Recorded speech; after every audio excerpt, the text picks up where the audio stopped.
Class 8 math NCERT CBSE के book से try this page number 121, ठीक है। 121 पे जो ट्राई दिस है उसको करते हैं। ए शॉप गिव्स 20% डिस्काउंट, ठीक है।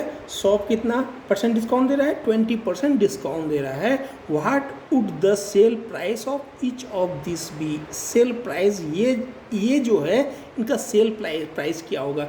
ए ड्रेस मार्क्ड एट ₹120, ठीक है।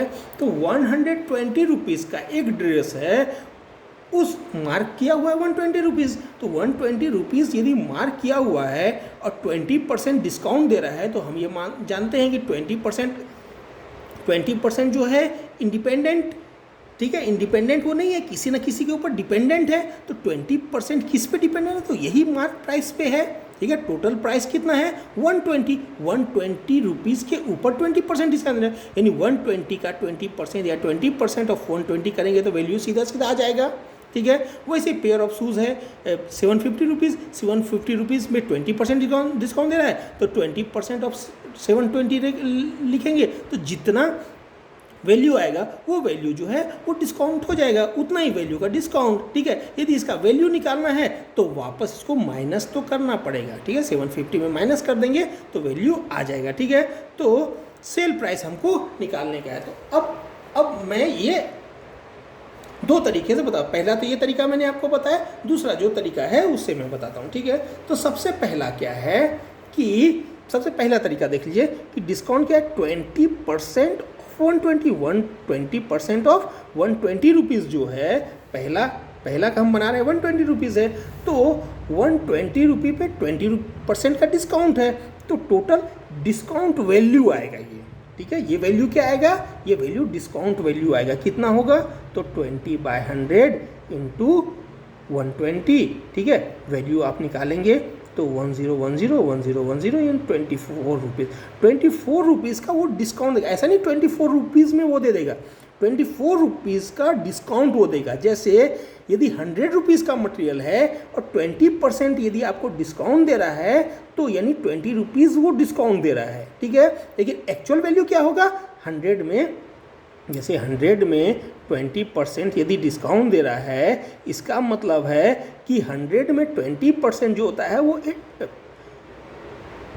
20 रुपीज़ होता है, ठीक है। तो 20 रुपीज़ का डिस्काउंट दे रहा है, ठीक है। 20% वो कम कर रहा है। किस पे कम कर रहा है? ये जो 100 रुपीज़ है उस पर कम कर रहा है। वैसे यहाँ पे जो 24 रुपीज़ आया, किस पे कम कर रहा है? 120 रुपीज़ पे, यानी वैल्यू क्या होगा? 120 माइनस 24, जो भी वैल्यू आएगा वो उसका वैल्यू हो जाएगा। एक ये तरीका आपके पास है, ठीक है। इस तरीके से आप कर सकते हैं, ठीक है। अदरवाइज इस तरीके से भी आप देख लीजिए, ये हमेशा भी आपको काम आएगा, ठीक है। मार्क प्राइस ऑफ ड्रेस कितना है? 120 रुपीज़ है। डिस्काउंट परसेंट कितना है? 20% है, ठीक है। तो 20% डिस्काउंट का मतलब क्या हुआ कि 100 रुपीज़ यदि मार्क प्राइस है तो डिस्काउंट 20 रुपीज़ है, ठीक है। 100 रुपीज़ यदि मार्क प्राइस है, 20% का सीधा सीधा अर्थ होता है 100 में 20, ठीक है। 100 में कितना?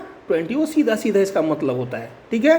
तो 100 मार्क प्राइस है तो 20 जो है डिस्काउंट है, ठीक है। तो 1 रुपीज़ यदि मार्क प्राइस होगा तो डिस्काउंट कितना हो जाएगा? यूनिटरी मेथड आपने देखा है, 20/100 हो जाएगा। तो 120 रुपीज़ मार्क प्राइस है तो डिस्काउंट कितना हो जाएगा? 24 रुपीज़ हो गया। आ गया 24 रुपीज़। तो सेल प्राइस क्या हो जाएगा? तो मार्क प्राइस माइनस डिस्काउंट। जितना मार्क प्राइस 120 रुपीज़ था, जैसा मैंने यहाँ बताया था, सेम टू सेम 120 माइनस 24 बराबर 96 या ₹96, ठीक है। ये एक तरीका हो गया, ठीक है।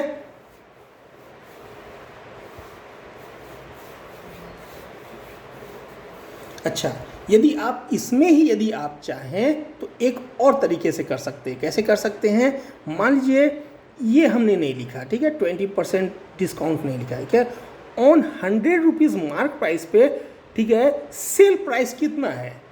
सेल प्राइस कितना है?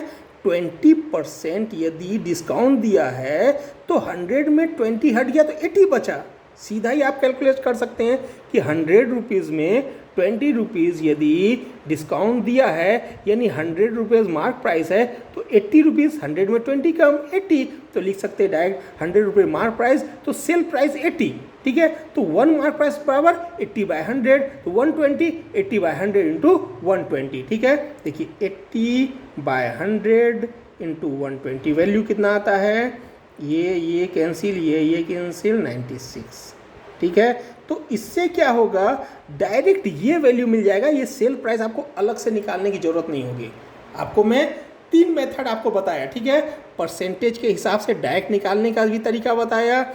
यदि मेन यदि हमारा वैल्यू मालूम है, जिस वैल्यू पे डिस्काउंट लग रहा है, ठीक है, जिस वैल्यू पे डिस्काउंट लग रहा है, जिस वैल्यू पे इंक्रीज हो रहा है, यदि वो वैल्यू मालूम है, सेल प्राइस से हमको लेना देना नहीं, ठीक है। हमारे पास रेफरेंस के लिए एक ये नंबर होना चाहिए, इस नंबर के साथ हम डिस्काउंट भी निकाल सकते हैं, इस नंबर के साथ सेल प्राइस भी निकाल सकते हैं, कुछ भी निकाल सकते हैं, ठीक है।